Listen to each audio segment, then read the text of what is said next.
សូមគោរពនិងជម្រាបសួរហើយនឹងសូមស្វាគមន៍មកកាន់វិទ្យាល័យទៅវ័យរបស់យើងខ្ញុំ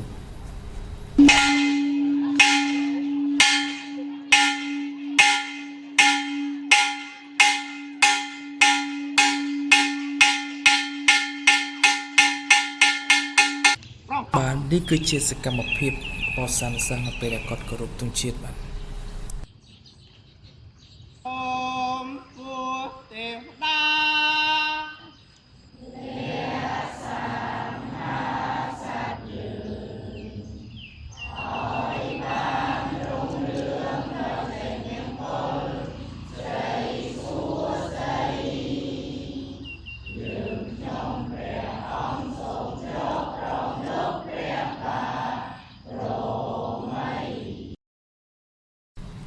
វិទ្យាល័យទៅវែងស្ថិតនៅក្នុងភូមិទៅវែងឃុំទៅវែងលើស្រុកទៅវែងខេត្តរតនគិរី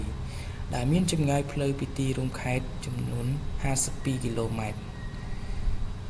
វិទ្យាល័យទៅវែងភាគច្រើនសិស្សានុសិស្សគឺជាជនជាតិដើមភាគតិចព្រៅបាទដែលជាជនជាតិដើមកំណើតរបស់ពួកគាត់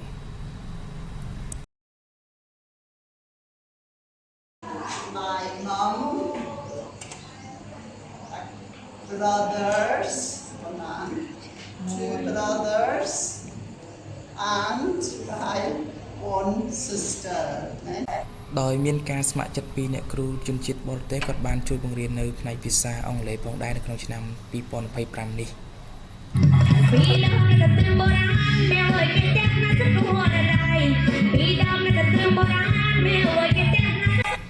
បាទនេះគឺជាសកម្មភាពដែលសាលាបានរៀបចំធ្វើសកម្មភាពតាំងពីពណ៌មគ្គុទ្ទេសក៍អាជីពបាទសម្រាប់បង្ហាញទៅសិស្សានុសិស្សហើយក៏ដូចជាសិស្សានុសិស្សដែលគាត់មានស្នាដៃក្នុងការដាក់តាំងបង្ហាញក្នុងការតាំងពីពណ៌ក្រោយពីគាត់បានរៀនទ្រឹស្ដីនៅក្នុងសាលារៀនផងដែរបាទនេះជាសកម្មភាពដែលយើងបានរៀបចំជួបជាមួយនឹងអាណាព្យាបាលសិស្សស្ដីពីការប្រជុំផ្សេងៗនានានៅក្នុងសាលារៀនរួមជាមួយនឹងការផ្សព្វផ្សាយពីការលំបាត់ថង់ប្លាស្ទិកពីមន្ទីរបរិស្ថានផងដែរយើងក៏បានជួបជាមួយនឹងអង្គការដៃគូដែលគាត់ជួយគ្រប់គ្រងនៅសកម្មភាពផ្សេងៗក្នុងសាលាហើយព្រមទាំងយើងមានពិធីបុណ្យបាទនៅក្នុងសាលាផងដែរជាសកម្មភាពរបស់បងប្អូនយុវជនដែលបានគាត់ជួយបាទសម្អាតនៅតាមដងផ្លូវសាធារណៈដោយសារទឹកភ្លៀងហូរមកស្ទះលូអញ្ចឹងក៏បានដឹកនាំសកម្មភាពសម្អាតទៅតាមមាត់លូផងដែរនៅក្នុងទីរួមស្រុក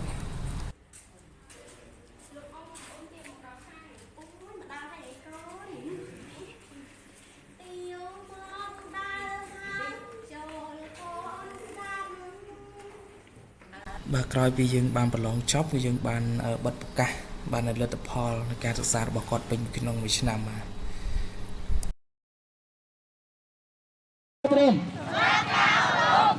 រៀនដើម្បីឲ្យមានចំ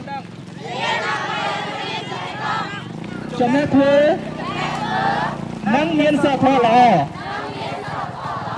បាទនេះជាសកម្មភាពដែលបងប្អូនមកគាត់ជួយចាក់សាបនៅមុខខ្លោងទ្វារ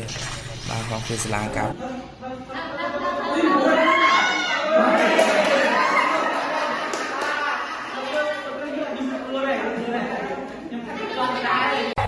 បាទបើនៅក្នុងខែវស្សាវិញគឺមានភ្លៀងធ្លាក់ច្រើនស្ទើរតែរាល់ថ្ងៃនៅខាងស្រុកទៅវិញជាងខ្ញុំដោយសារនៅទីនេះវាជាប់ជាមួយនឹង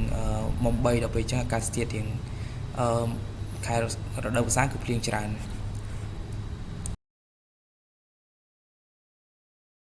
បាទនេះជាសកម្មភាពដែលសិស្សានុសិស្សបាទគាត់បានចេញ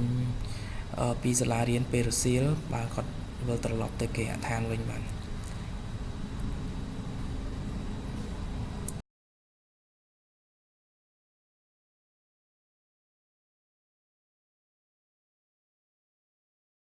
គ្នាយើងប្រឡងបាក់ឌុបនៅថ្ងៃខាងមុខអាចយកជាប់បានអត់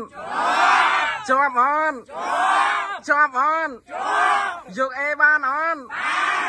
យកនិទេសអេខ្មែរបានទាំងអស់គ្នាអត់